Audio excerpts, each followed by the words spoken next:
And it's now my distinct pleasure to introduce our next speaker, Rip Rapson, the president and CEO of the Kresge Foundation. I was just telling Rip I'm now old enough to remember the Kresge stores. Somebody remember those stores? The old 5 and dime stores?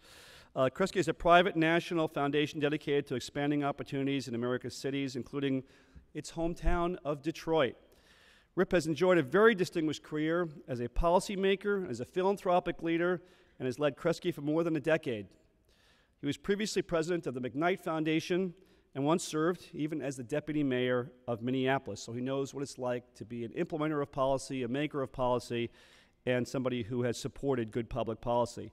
Rip has received many, many accolades, including being named Michigander of the Year. Did I say that right? Yeah? Okay. Michigander of the Year by the Detroit News. Ladies and gentlemen, please give a warm welcome to Rip Rapson.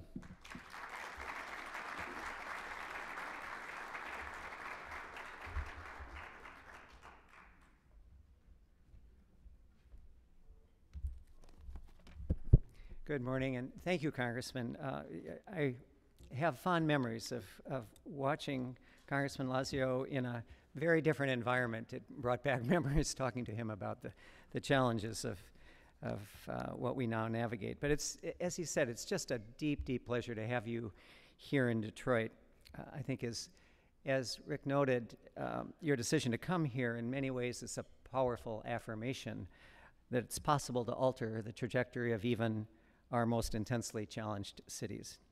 You know, we've all seen and read the dystopian narratives of a city whose landscape is littered by vast swaths of vacant and abandoned land, whose economic misfortunes catapulted it into the most momentous municipal bankruptcy in this nation's history, whose corrosive political dysfunction effectively shuttered the doors of City Hall for almost a half-dozen years, whose long-standing dependence on the automotive monoculture made it vulnerable to economic paralysis during the Great Recession, and whose population hemorrhaged after wave of middle-class residents fled to the surrounding suburbs.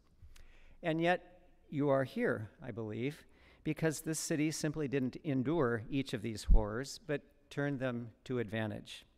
It fashioned a visionary framework for creative, adaptive repurposing of land. It emerged from the bankruptcy in record time, just over a year, armed with new tools to strengthen budgetary stability. It reintroduced enlightened, competent, popularly supported public sector management.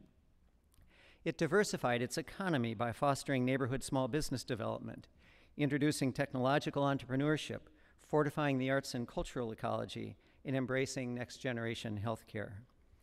In a word, Detroit was able to untether from the perpetuation of increasingly inert and stale practices in favor of the systematic pursuit of new forms of disruptive municipal innovation and risk-taking. I apologize if that sounds a little bit too much like a Chamber of Commerce pitch, because the other side of the coin is crystal clear.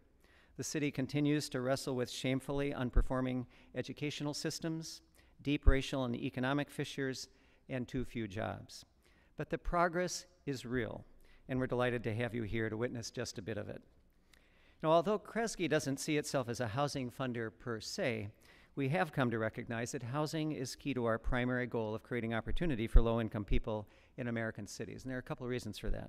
First, we actually spend a considerable amount on housing. When Fred Karnas, our wonderful special advisor on housing, totaled up all of the spending we did, it came up to well north of $100 million over the last half decade or so.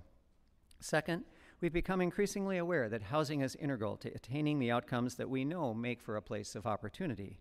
Kids do better in school when they have stable housing. The tyranny of zip codes as indicators of poor health outcomes is reduced when a family has a quality, affordable place to live. Maintaining a job and performing it well is enhanced when you don't have to worry about whether you'll be displaced, either to poor quality housing or unaffordable housing. And third, we're increasingly pursuing cross-disciplinary approaches with housing right at the center. Housing as a platform for health and human services, transit-oriented housing as a more sensible response to greenhouse gas emissions, affordable housing as an essential component for low-income students at community colleges, and many other examples.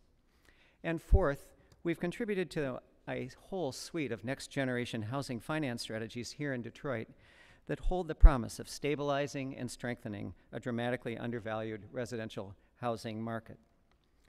But I don't need to tell the members of this audience that our national policy environment has not made our collective work to advance the nation's housing policies and practices any easier. You know, we've heard a great deal from Secretary Carson and others in the administration about private-public partnerships, and those expressions are enormously welcome, they're nonpartisan, and they are critically important. And all of us can attest to the potential power of those relationships. But we can also attest to how vitally important it is that the public side of the equation provide resources at a scale that can truly make a difference and engender real, not one-sided partnerships. Because you don't arrive at those kinds of partnerships with proposed federal budget cuts that would decimate housing programs of indisputable value. You don't arrive at those kinds of partnerships by enshrining in law and regulation the persistent and pervasive economic, racial, and political barriers that impede pathways to equality and justice. You don't arrive at those partnerships by sacrificing our historic civic commitment to the common good in favor of a political ethic that valorizes individualism as the ultimate public virtue. That's one of the many reasons that the conversations we'll have today are so terribly, terribly important.